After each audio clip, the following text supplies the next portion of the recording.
こんにちはレイムです。こんにちはマリサです。ゆっくりしていってね。この動画は、QC 検定3級、品質管理の手法、QC7 つ道具、の、パレート図、について説明します。はじめにこの動画の紹介です。1、パレート図の概要。2、パレート図の作り方。3、パレート図作成の注意点。4、パレート図の使い方。5、パレート図の歴史。はい、よろしくお願いします。1、パレート図の概要。パレート図は、取り上げる項目をいくつかに分類したときにパレートの原則が成り立つという経験則に基づいたものです。詳しくは、5、パレート図の歴史でもう一度説明してくださいね。パレート図は、項目別に層別して、棒グラフで出現頻度の大きさの順に並べるとともに、累積曲線で累積和を示した図、を言います。パレート図を見ることにより問題解決に取り組む項目を重点思考で決められます。改善しようとする項目、問題、の全体に占める割合の確認や改善の効果確認などに使います。この辺は、QC 検定4級、でも出てきましたね。品質管理でよく使われる使い方は、横軸に不適合項目を大きい順に並べて書き、縦軸に不適合品数や損失金額の累積百分率を取り、少数の不適合項目が全体の大部分を占めることを表します。例では、歪み、と、傷、の不適合数が全体の65%を占めてますね。ねじれ、を加えると80%になりますね。多数警備項目に対策するよりも、全体に占める割合が大きい、少数重点項目に的を絞って改善する方が時間的にも経済的にも効率的です。パレート図は、重点思考をする場合に役立つ QC 手法です。重点思考は他に動画がありますので、そちらも見てください。例の場合で、重点思考、だと、歪み、と、傷、の対策が最優先で、次が、ねじれ、の対策かな。パレート図の作成に必要なデータは、チェックシートで収集します。パレート図で最重要となった項目を特性要因図で要因の絞り込みを行います。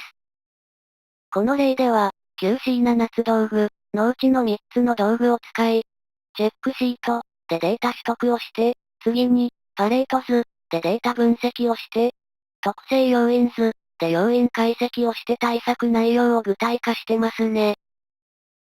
後で説明しますが、この後に、特性要因図、で絞り込んだ要因に対策して、もう一度、チェックシート、でデータ取得して、パレート図、で対策前後のデータを比較して対策の効果確認をします。はい。よくわかりました。2、パレート図の作り方。ここでは、図に示した不適合品数を縦軸にした場合のパレート図作成の方法について説明します。縦軸を損失金額とした場合も作成方法は同じです。手順1、分類項目を決めます。データを、不適合項目別、や、不適合原因別、など、状況別、要因別に分類項目を決めます。どのような視点から分類するのかと、その分類項目の選択が大切です。例では、先ほどのチェックシートが使われているので、不適合項目別にまとめられたデータが使われてますね。実際は分類項目にあった、チェックシートを作成してデータ取得しますね。手順に、データを集めます。取得期間は、1週間とか1ヶ月というように区切りの良いものにします。データ取得期間を長く設定すると工程変更による状態が変化したデータが含まれることがあるので注意します。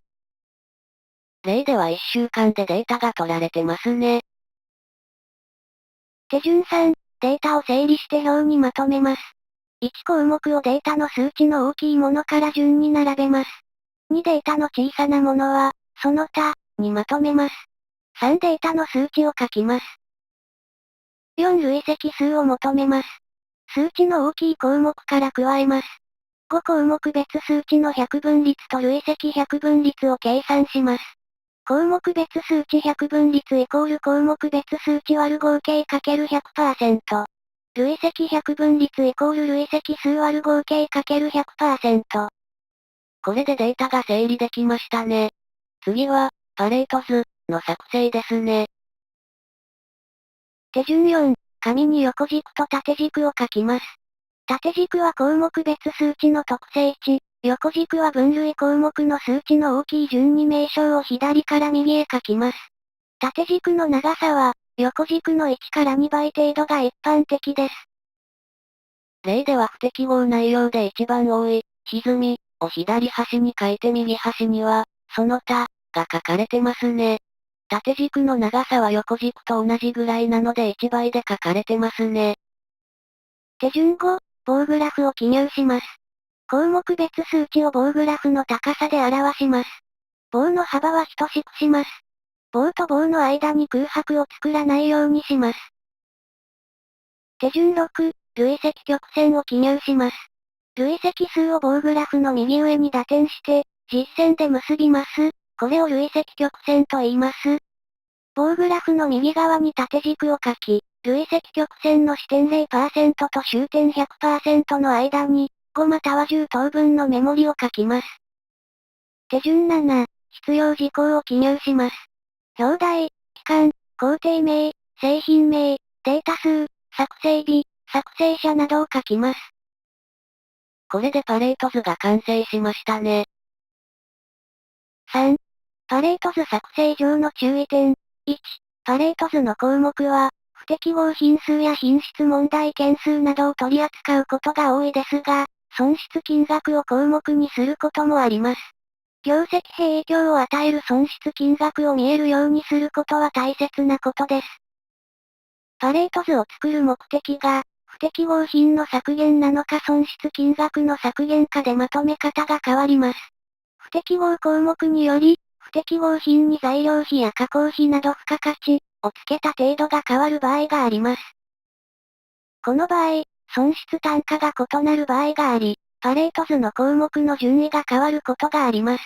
目的に合った作成をすることが大切です。例では、損失金額別にパレート図を作ると、傷が一番多くなり順位が変わりましたね。2. その他の項目は最後に書きます。その他の項目は数値データの小さいものを合わせたものなので分類項目の最後に書きます。その他の数値データが多すぎる場合は、送別や分類方法を見直します。3. 改善前と改善後のパレート図は、縦軸のメモリを同じにします。縦軸のメモリを変え、累積分率のメモリだけ合わせたパレート図では、視覚的に改善効果を表すことができません。改善前後のパレート図の縦軸のメモリを等しく取り、並べて比較することにより、改善効果の大きさを視覚的に表すことができます。パレート図の縦軸のメモリを等しくして、並べて比較すると、不適合数が減少して不適合項目の順序が変わったのがよくわかりますね。4. パレート図の使い方。1. パレート図から問題と改善効果の情報を得られます。一度の項目が最も重要な問題であるかを見つけることができる。2項目別に全体に占める割合を知ることができる。3問題の大きさの順位が一目でわかる。4どの項目を処置すればどのくらいの効果が得られるかが推定できる。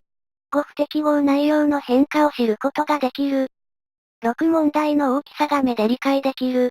7複雑な計算を必要としないで簡単に作図できる。2改善の目標を決められます。重点対策項目がわかるので、多くの問題の中から重要なものを選び出せ、効率的に改善活動を進められます。